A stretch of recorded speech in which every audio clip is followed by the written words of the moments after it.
Once those other two get in there, I think Yeah, so. All right, Bannock County Commissioners are in session Thursday, May 29th. Holy cow, we're almost done with May. We do have an amendment to the agenda. We added something for Mr. Burmester today, so he could get to work next week. So, do we have a motion on that? Mr. Chair, I'd make a motion that we accept the amended agenda. All right, we have a motion. Any discussion?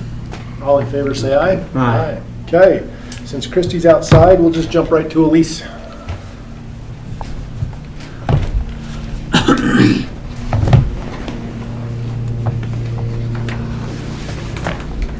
Elise Foster, subdivision planner. I have 3 plats to present to you.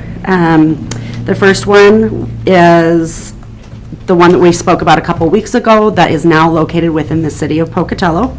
That is named South Hills Subdivision, and they are creating 19 lots. 18 of them will be for apartment complexes. They have bonded with the city of Pocatello and provided us a copy of that bond agreement.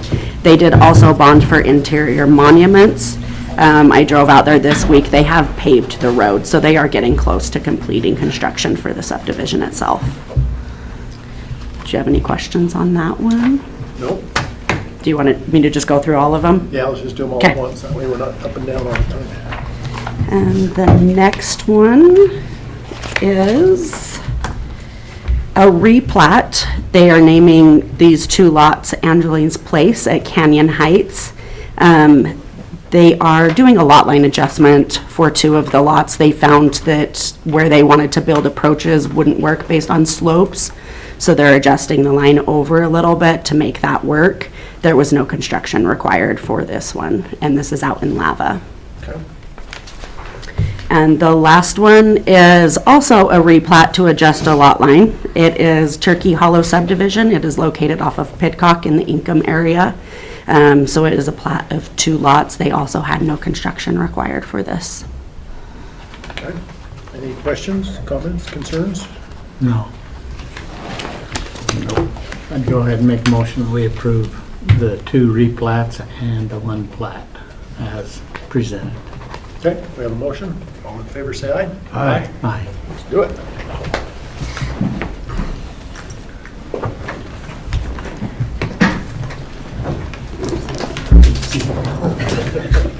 Miss you. Went on by.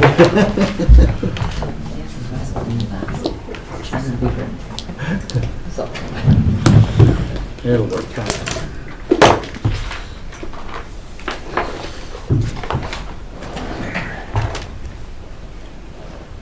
What is the date today? It's 29? Yes, I can fill in the date, Jackson. Okay. Back and forth here. We're gonna get snug Do you want me to today. put the 3rd one out? Yeah, let's just do it. I'll read for them one.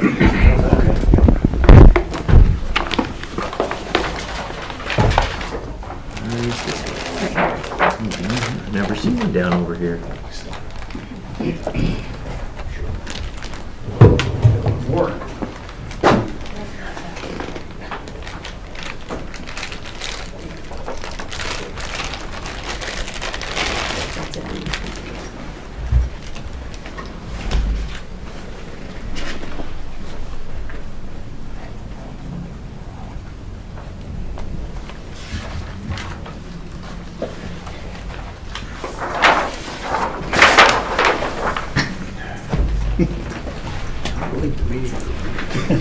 Time to pray.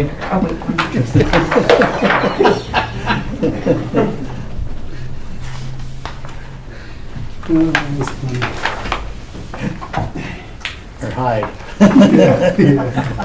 One of the 2. It is being recorded, so. Don't make somebody wonder if you really think. The other day it died on me, right in the middle of the meeting. So I thought, well, I'll give it.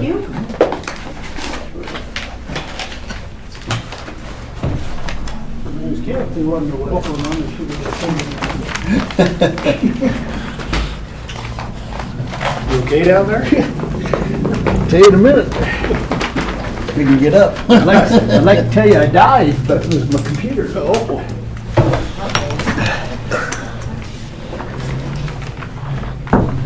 drill a hole right here.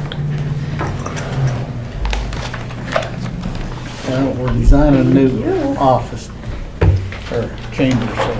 All right, thanks, Elise. Christie. Christopher, the comptroller. The first item I have on the agenda is to review projected fund balances. You should have the document in front of you. The easiest thing to do would be to start with reviewing what each of the columns mean. So the first column is the fund balance as of 10/1 of '24. Right now, that is a projected amount because we don't have the FY '24 financials completed.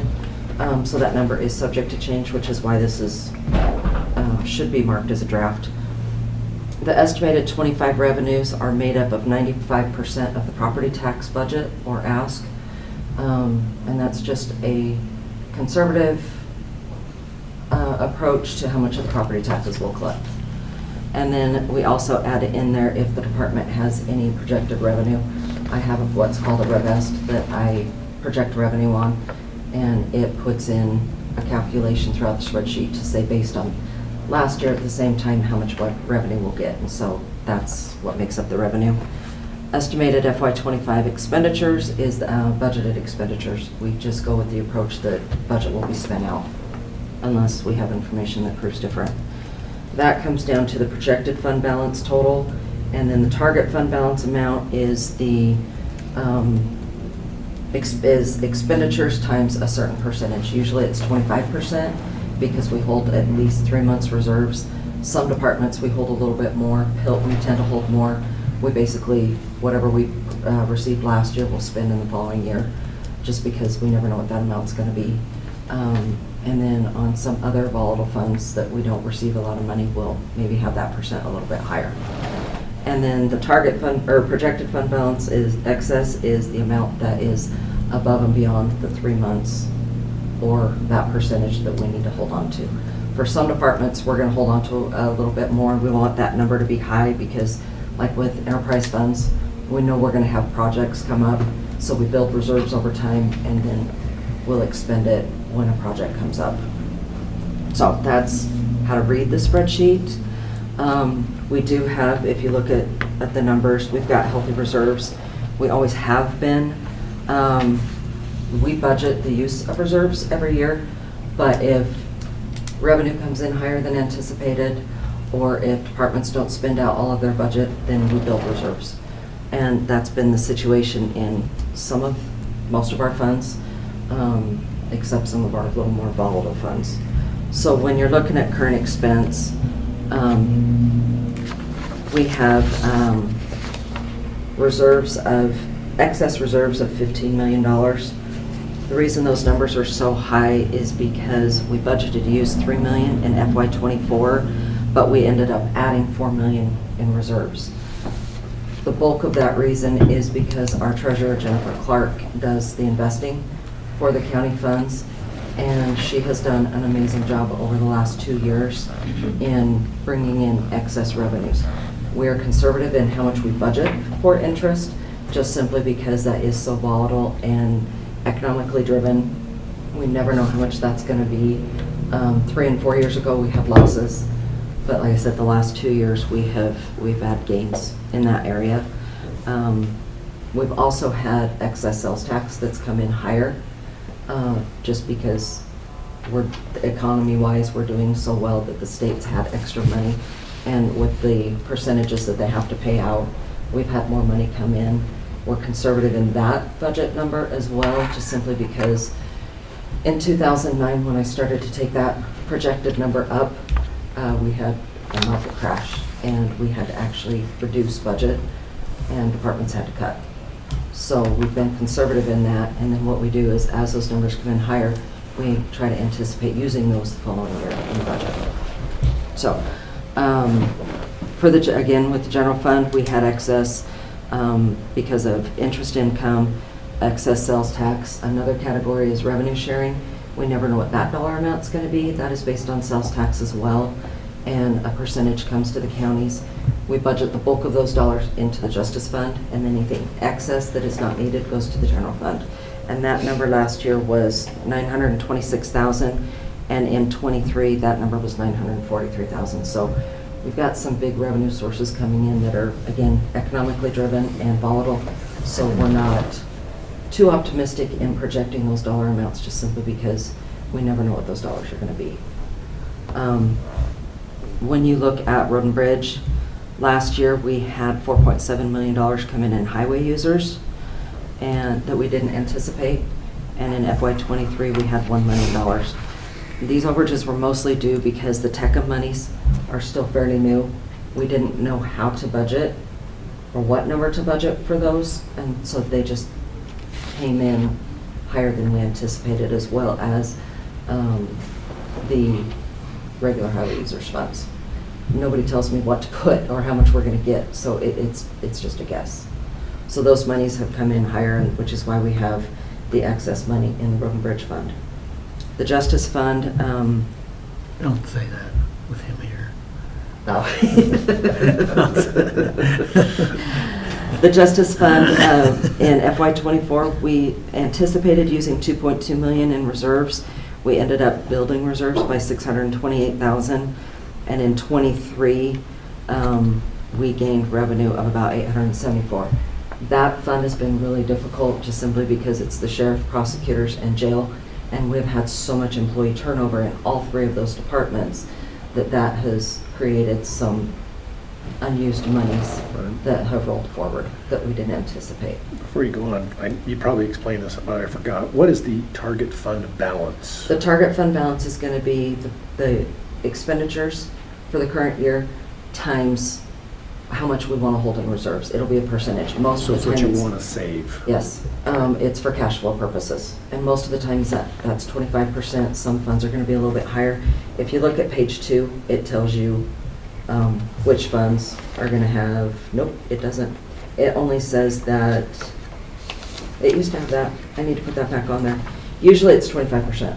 Okay. And keep in mind with these reserves, these cannot be used for ongoing expenses. So these can't be used for salaries. Correct. I shouldn't say can't. They should not be.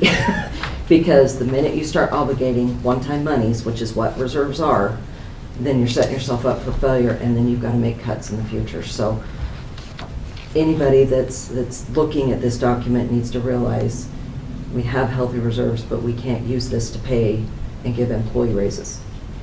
These need to be used for one-time expenditures. We can use them for buildings. We can use them for vehicles, equipment, litigation, anything that's one-time that will not be ongoing. So the next fund is the ambulance fund. Those we tend to build a little bit of reserves. The last couple of years, the ambulance district has had deployments, which has created some cost savings to our contract, and we've not had to give the 12th payment to the city of Pocatello for that contract.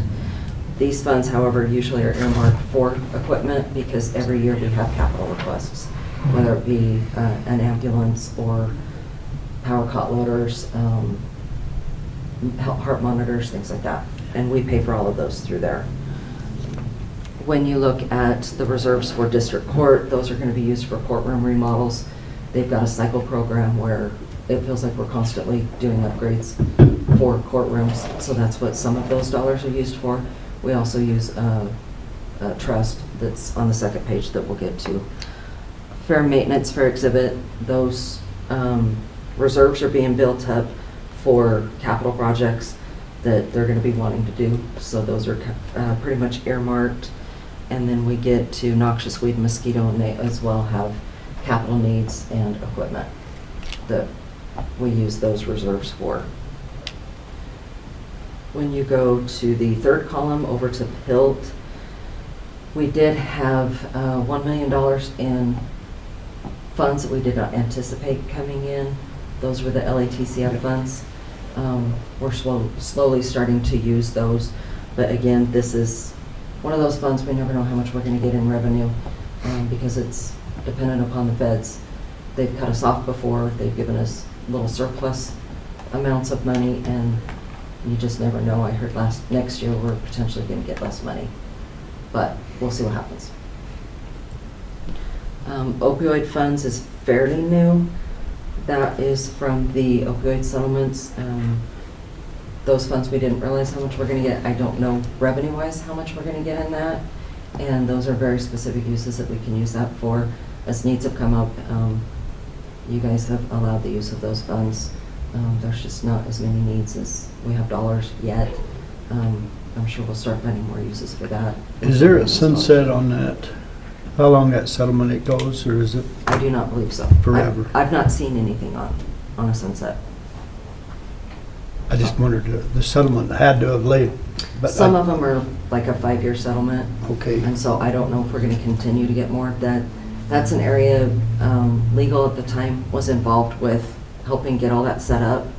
I have some literature on it, but I don't know timeframes of if the money's gonna get shut off at some point. We do have some money sitting in there to potentially pay attorney fees, because we're not sure if, we're gonna have to pay some of those fees to outside attorneys. okay. So, the next row, the final row on the first page, juvenile detention, that is for a juvenile detention facility. Those funds are held, again, we try to use those, but if expenditures come in under, we're gonna build in that area because counties pay into it. The board tells us how much we can hold and what we need to use, so I try to juggle through that, through the budget process.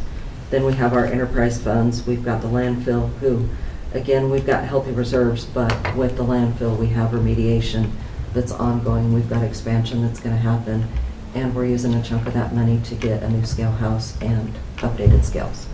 So that money will be reduced, if not this year, next year. Emergency communications, we have a certain amount of money that comes in on that, but again, we build reserves as we can, and then a project will come up that we need to make a big expenditure on. Bannock County events, I do have an error on this one. That revenue should be $1.5 million, and then the expenditure should be $1.5 million.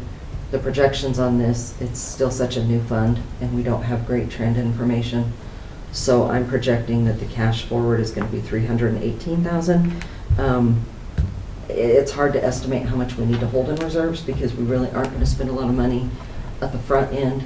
This is just gonna be cash flow, and as money comes in and goes out, we just need the cash, so note that that one's incorrect.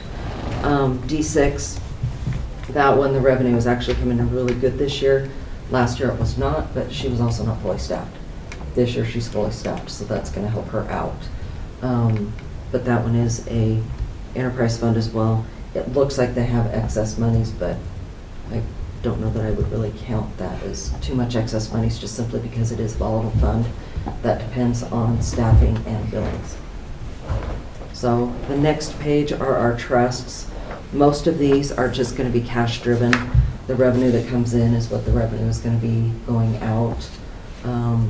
The veterans is for the United Way money that Melissa Hartman gets to help with her educational classes. The capital acquisition was that one-time money that was rolled over from general fund and road and bridge and used for miscellaneous projects that Daniel has done.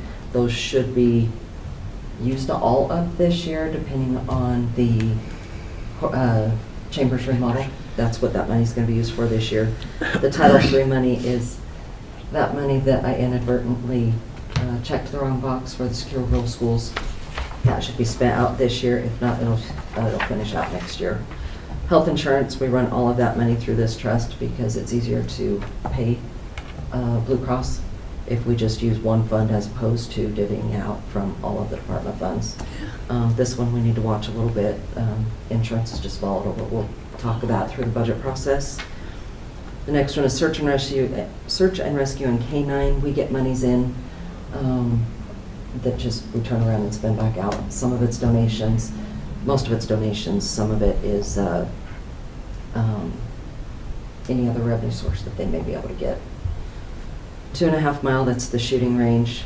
We charge different agencies to use that range, and then we just pay the expenses from there.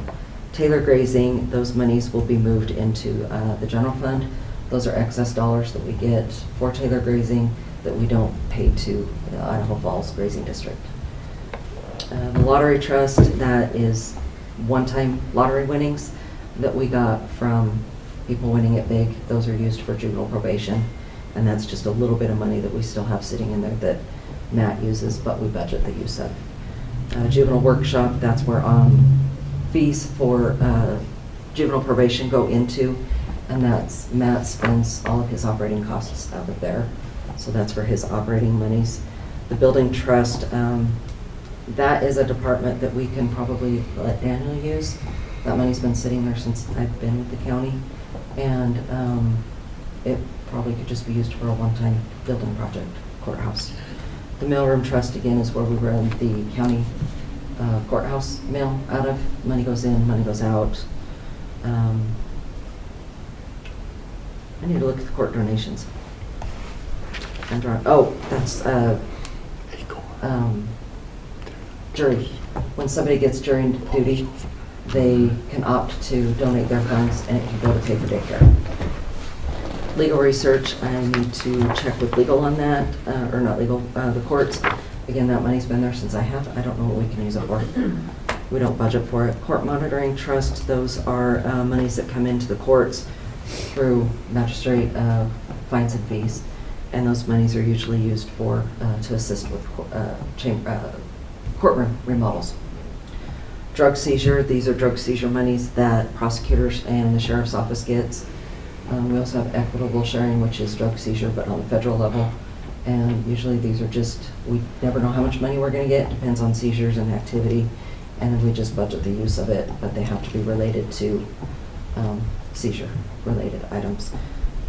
Court facilities, that is the one we use for chamber remodel, or courtroom remodels, sorry. The court monitoring is what we use for when you have an ankle monitor, that's what we use that one for. Domestic violence, that's what it says it is. Those are participant fees that come in. And domestic violence evaluations, those are money that we get in for domestic violence evaluations. That's what we can use it for. Courthouse dog, I'm working with the prosecutors. That's money that we got when we got Salem. I believe we're going to turn that money over to Tamala. When she left, she took Salem. It needs to go for the care of him because that's what we collected it for. So I'm just waiting on approval of the letter that I submitted to make sure that'll be appropriate, and then I can get that money and that closed out. Sure glad you cleared that up, though. CT is court, not cat. No, CT is Cat, court. house, dog. Couldn't figure that one out. DUI alumni is court-related money that is slowly being spent out. Public administration, most of that money are the youth plates that when you buy a license plate that has the little youth on it, that money statutorily goes for juveniles at risk. It's under the purview of the sheriff, but juvenile probation requests the use of it, and then they use that money. And so that's what's in there. Judicial conference, I do not know, but that is a court thing that I need to figure out what we can use it for, so it goes away. And then county centennial, when the county had their centennial celebration, all of those historical books, that was where the proceeds of those went. We've been using that money for historical society upgrades. So when we buy the shelving, we've been using it for that. Hopefully that will be used up this year as well. So that is where we're sitting at with reserves. The point of this portion of the meeting, or this discussion, was to see if we have monies for the master plan. There you go. Do you have any questions on? I went kind of fast on that, but. Are we right on target with collections? I mean, this year versus last year or whatever it is? For revenue? Yes. Yes. No spike up, no spike down. It's, you know. Well, any spike ups at this point, I've only got my Revest done through March. That's not enough trend information to really know. So what percentage of your payments are gonna On our revenue, come in June? 30%? it just depends. I mean, I've got the seasonal departments, which are going to be Noxious Mosquito, Event Center, Fair, and actually Fair is more in July. So those I I can't guesstimate. And I guess I was more referring to our collections of second half of the Oh, our taxes? Our Is it taxes are gonna be fine. just steady as it goes, Yes. probably? Our taxes always come in, and what we don't collect, we've got prior years that we're collecting on, so. Okay. Property taxes are my least concern. So you're pretty Treasurer's office- secure with your revenue projections as Yes. far as that goes? Yes, and when I use, so that's why I use 95%. We have not gotten anywhere below that dollar amount, and then when I compare with my Revest, I take that with a conservative approach. So these revenue numbers are solid. Thank you. So in our reserves, we have enough to function for 3 years? No, no.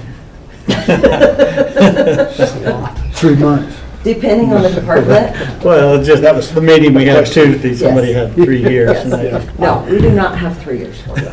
The legislature would have a cow if they saw that. That's a lot. Yes. So the Yes. taxpayers. Yes.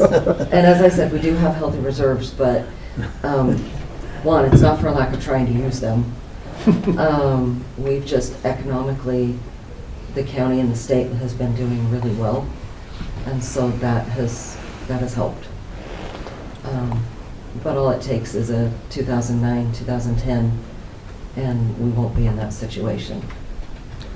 So we could potentially use reserves to, if we had a bad year like that, we could potentially use reserves if we knew it was going to rebound to soften the comeback of property taxes. So if I heard you correctly, this was kind of to help us make a decision on how to fund the master plan. And then looking at this, there's some funds that we could use to help do some of that. Yes. Okay. And I think, well, and we can talk about it a little bit more when we get into budget meetings, because then we can see what the requests came in at for those projects, and we can compare it with this spreadsheet. Perfect. Okay. Any other questions for you? Thanks. Yes, thank That you. really helped. Very good report. The next item I have is signature on titles for the items that were approved on Tuesday. We did have a couple of changes. We were gonna auction off a Trailblazer, but the landfill's Highlander is not running, so. Did you kill it, Dylan? Not me. So Buddy has requested. One on the end, the other end. Buddy has requested to keep the Trailblazer and get rid of the Highlander. And then there was also one vehicle that Buddy had on the disposal list that now he's saying it's going to be reallocated to the landfill. So you do not have that title It's a pickup. because I need to confirm that it needs signed or does not need signed. I think it does not, but I haven't heard back from him. It so. shouldn't need signed to where we're just reallocating. Well, assuming that I have the right vehicle, that's where I'm Okay. not. Oh, okay. Sure.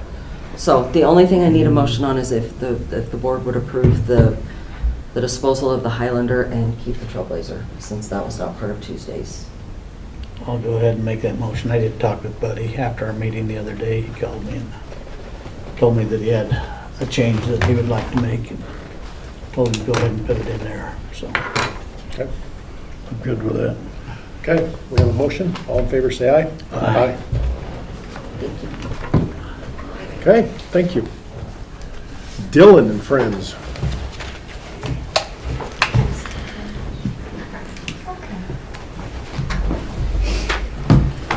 Good morning, Dylan Evans, landfill manager. I'm Stephanie Wilkie with Great West Engineering. All right, before you guys today, we have what will be, call it a 90% done. The only parts that we're waiting on now are just some technical information, like on compaction tests and geotechs and things like that, that really are probably not super interesting reads for you guys. This is the proposed layout and building. If you guys have any specific questions, I don't know if you have any comments or concerns about the layout or any of the details. It's going to be pretty interesting. Should be a fun project. I was up that way yesterday, and I said, okay, when are we gonna break some ground here? I think we're really close. Like I said, waiting on a few technical details, and then we should be ready to go out to bid, as barring if you guys don't want any major changes. I got a bunch of information this morning to add to the plan, so we're that much closer. So I would anticipate in the next 2 to 3 weeks we can advertise to bid. And I've had lots of contractors call me interested. I talk to contractors a lot and let them know what projects are coming up, and they're bugging me, and it sounds like they're hungry. So they're excited for it. One of them is Gale M Construction, who did the cell floor expansion a couple years ago. They do an excellent job. They're out of Blackfoot. They're real excited to come do that. So are all your boxes being checked? I think so. We've had a few things. Christy reached out and helped me with something that I forgot, and I think we got that figured out. Got power. We are going to run a sewer and water stub to that weed mosquito building down there. Just while we're there, it seems silly not to. Yeah. So It'll that's be tied into the septic system. It's not shown on page 4, but it's like page 11 or something. Yeah, I saw that. Do you have a time frame for completion? it'll be into October. Just where things got away from us a little bit. Nope, that's good. Just trying to anticipate rolling money over for Yep. Thank you. completion next year. And how automated will we be at the scale house now? It'll be somewhat automated, just there's still no way of doing it without actually physically working with the public. The scales will have the 2 inbound scales. The one will be dedicated to people that have accounts, mostly the city, that know what they're doing all the time. They'll roll up, and what we have proposed in this is they will either roll down their window or get out of their vehicle, put in their bin number, and it'll automatically print them their receipt. They get back in their car and they can go without having much interaction. Our gals will still have to log them in to a certain extent, so that's not gonna be no effort, but what it'll allow better line times for like the public that require a lot more explanation and what to do, where to go, do a load inspection, those kinds of things. So for the city trucks and stuff, they can't just like RFID it? You can, but a lot of them have specific loads, so they would bill the customer. If I have a bin dropped off at my house and I throw a bunch of stuff in there, they would directly bill me. So there's additional information that will have to go with it. Some of the trucks, like the automated trucks, we might be able to do an RFID and just be done with it. But like I said, there is extra information that has to be entered with each specific load. This is new information to Dylan that I needed to talk to you about. So I went to Waste Expo a couple weeks ago down in Vegas and stopped by a couple kiosk manufacturers, and they have exactly that type of program. A roll up, and you can have an RFID, but then there's a screen that you would need to put in the information just like that. This is the customer, this is the load, that kind of stuff. And then it prints off everything right there and just completely uploads to whatever software you guys are using. It integrates really well. So I was really excited about that. Hadn't had a chance to talk to you about that. So I think there is a way to do RFID. Those cards are a little expensive, or there's just stickers they can put in their window, or they can just have a customer number that is assigned to them. Whatever works best, but I think it can be pretty seamless on those commercial loads. The public still should talk to the scale house. Right. That's pretty standard. Yeah, well, as much as we can automate the commercial loads, we need to go that way and kind of future-proof that as much as we can. Yep. So, let's do that. Yep, you got it. There's some pretty cool stuff out there, really, like she Yeah. said. Depends on how much you want to spend. I know that I've worked with Kirkman a little bit from the city, and I think that they would probably have some appetite of paying for their own RFID cards and things like that. So we just kind of work together and see what we can come up with. Cool. So my question of it is, we're gonna be changing spark plugs while we're going down the road. Is all of this new construction, that the old way and the new way, how seamless is that gonna be to be building this at the same time as we still have people coming in and switching over? Are you confident that we won't have an issue with all of a sudden, we gotta shut down for 2 weeks while we convert over? Fortunately, most of it is off-site, and that's actually why I was such a fan of this plan, rather than doing them in line with the other scales. So there's a bunch of this stuff that is gonna be really good, and then I worked with these guys. We'll set up specific parameters. When we do have to impede traffic, we'll have like no-go times for the contractor or something. We'll work with the contractor, whoever gets the bid, and just kind of work through that process. Because really that last tie-in to put them back on our main roadway is gonna be the biggest obstacle. We can go down to one lane and flag it, or we could, you know, like I said, have a no-go time. You're obviously gonna have your biggest rush of trucks come through right now, so it's not safe for you guys to be working on the roadway. Go work over here for a little bit, and then after 4 PM, come back and work on it.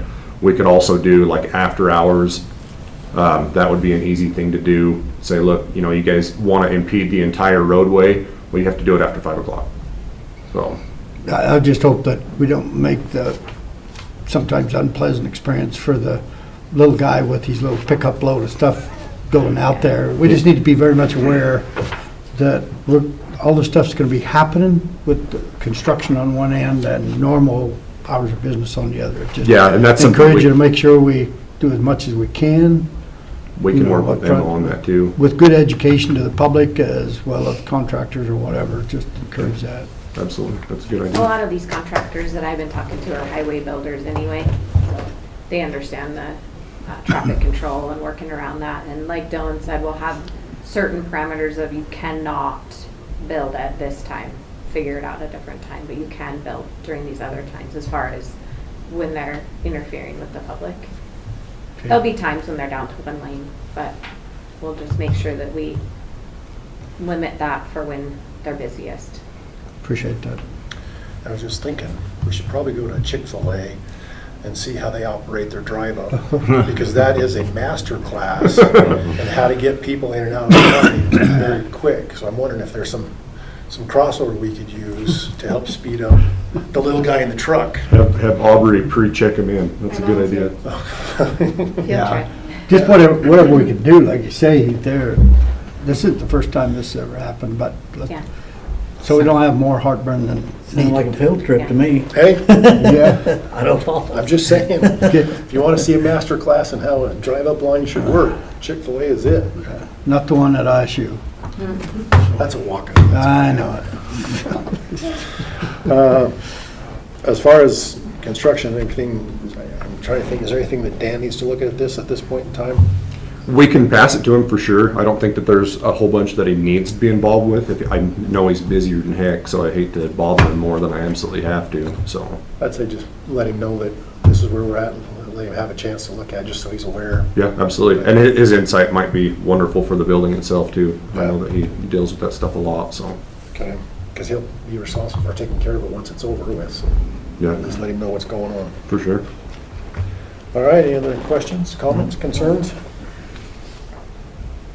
Awesome. Well, you guys have the prints. If you have anything that comes up at all, you have a question on, you want to take a peek at it. I know Christy did for me and helped me find where I was deficient a little bit, and any of that stuff I'm happy to look into. I'm happy to ask her about any of that, so. Okay, Do you guys need to see the full set of specifications, the project manual / contract docs before they go out to bid? I don't think so. I think Shanda would be the one that would probably be the best one to have that. Yeah, we can stop down there and Okay. make sure that we're all. And there again, Dan, at least give Dan a heads up, so if he feels like he needs to, you Do you know. want to take a couple of these? Yeah. You guys want physical copies? I Do you can- want Give it to big Shanda. copies? If you give it to Shanda, we'll have access to it. Yeah, do that.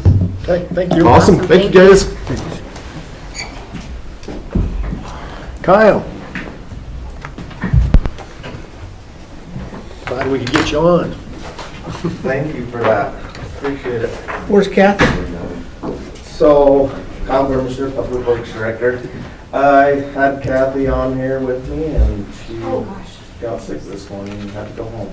So, she was so she just didn't want to excited come. to see you guys. She didn't want to come so bad. Yeah, one of the two. Breathe, I stopped there yesterday and talked with her. breathe in some of those fumes. Bug So, spray. yeah, she wasn't feeling too well today, but I was gonna have her kind of give you a little brief of what all they're doing, but, what I got before you today is a cooperative agreement between Bannock County and BLM. They require this if we're gonna be on there. this project's being done through the cooperative weed management area, the UNI that we're part of. It's not necessarily, the only part that Bannock County has with it is we're gonna make sure that that chemical comes from the CDMA to BLMs to the helicopter.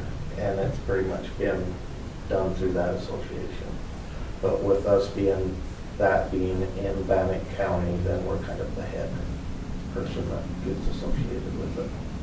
But it is the beginning of our Dyer's Road project. So the plan is, if there's approval, is they've got the helicopter, they think that the weather is gonna be right and everything to start next week. This, what we're doing on BLM's only like a day project, but then the helicopter will also fly. I think she's got a couple private people that can get a better deal when it's flying around, and then we're gonna have it fly a few of, like the landfill down in McCammon and some of our harder to reach spots, some of the pits that we'll pay through our county funds. And then also what we'll be doing is the Forest Service is working in this too, and they're gonna start with a pretty good sized project in the kind of McCammon area by Harkness. They're gonna be kind of going up by Haystack, Hogsback, that kind of area, and working their way back towards Income. We're still kind of working with all the entities. It's hard to get. I was gonna have a meeting with you guys again with some of the people involved, BLM, State, Forest Service. What we need to do with the problem right now, they're kind of pretty much wanting to stay still on what for next year, because with the federal agencies and the cuts they've been seeing, they're hoping for the best, but there's not a lot that they're gonna try to throw out there at this moment to work in that direction. But we are still talking with them and trying to get that whole corridor of I-15 all through Income and all the way to McCammon is some of our worst stuff. But we still are working in that, and this is a start. I actually visited with Kyle and I visited with Kathy, and I wanted it on the record because we had so many calls last year about Dyer's Road, of what we're doing and what the process that Kyle and Kathy have met with these other agencies to try to come up with some type of agreement and work through. But I'll tell you that right there at the gap where they flew last year and stuff, you drive down through there and that's not as yellow. I mean, it looks a whole lot better than it did a year ago. And if we keep you doing different sections, and then I got to compliment Kathy too. She's worked hard in trying to talk to the landowners, and that's like there's down there by our landfill in McCammon. There's a property down there that has quite a bit on it, and Kathy's talked to them quite a bit about when we're using the helicopter, and for like $25 an acre, in 15 minutes they'll cover that. I mean, and it's done, and instead of somebody trying to hike up that hill that's as steep as can be and trying to do it. So I got to give her compliments, and I was going to give her a bad time, and that's why she won't show up today. I was trying to get her here. But she's on top of things. I mean, she's looking things over and filled in a lot of concerns and trying to work with people and trying to get some of this under control. Yeah. We got hit hard. I mean, we just turned yellow last year, but. And like you say, it's hard because a lot of it is all different agencies and private ground. So to work with all the individuals involved and try to get everybody to come together to rid us of the problem, or at least start mitigating it. But we do also have our cost share program where we can work with private people and stuff to get them sprayed. So. And that isn't taking effect yet. That's still being worked on our cost share. She said that should happen. We should have a contract within the next couple of weeks, which I'm kind of a little disappointed in, because people should have been spraying a month ago. Yeah, You know, and we're a month and a half behind, 2 months behind, and it's tough to get control after It's going. it's gone this far. well, and we have some that we roll over for the spring, for the cost share. We're just hoping to get the next lump in for this year and stuff, because it is hard, like you say. By the time some of that cost share gets approved and everything, you're so far into the year, you've missed your window. So we try to keep a certain amount that we can get them spring things done. But The other thing I asked her to do was get a hold of Emma. I'd like some pictures and stuff when they go out with the helicopter. Oh, yeah. I want people to see on our Facebook page or whatever that we're working on this. There is a plan in effect, and we're trying. Good, good. Anything from you? Well, I know, boy, this last week or so, it come out in full bloom because of the warm weather. Somehow, even though the funding may be uncertain next year, I think we need to put a plan together so that this fall, we go out and try to engage some of these people and say, next spring, here's what we need to do. So once all the spraying's done with this year, we need to start thinking, okay, how are we going to be prepared for next year? yeah, And do something this fall with these homeowners, landowners, with the state, with everybody else, and have the meetings this fall, not during the winter or next spring. I think we might get some better ground.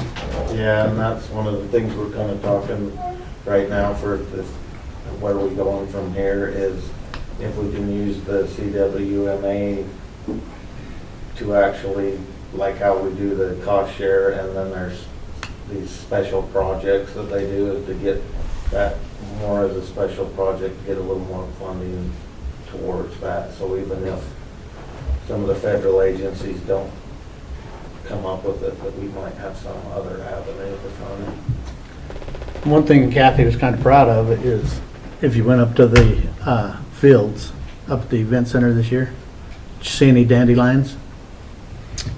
Only on one tiny little corner. It looked gorgeous this year. They worked on that last fall, come up with a plan and worked that. And they've already been up there this year to plan out what they're doing and what they're gonna do.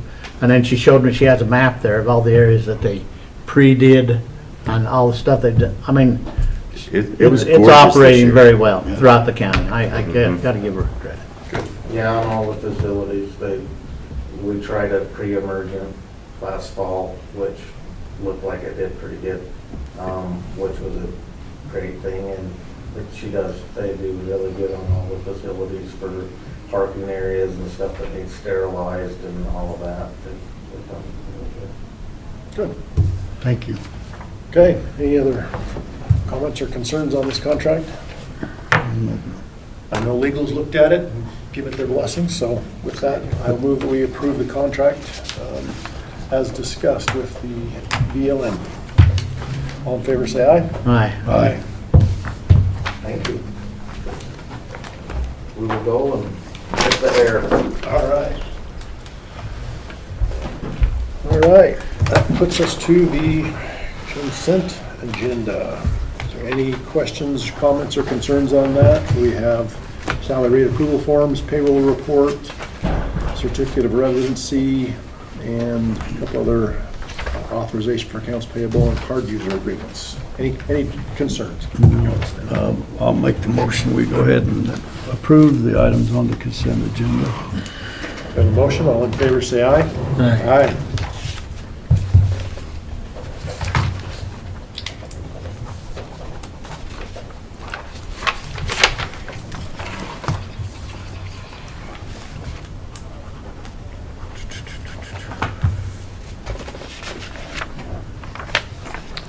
With that, we'll be at recess for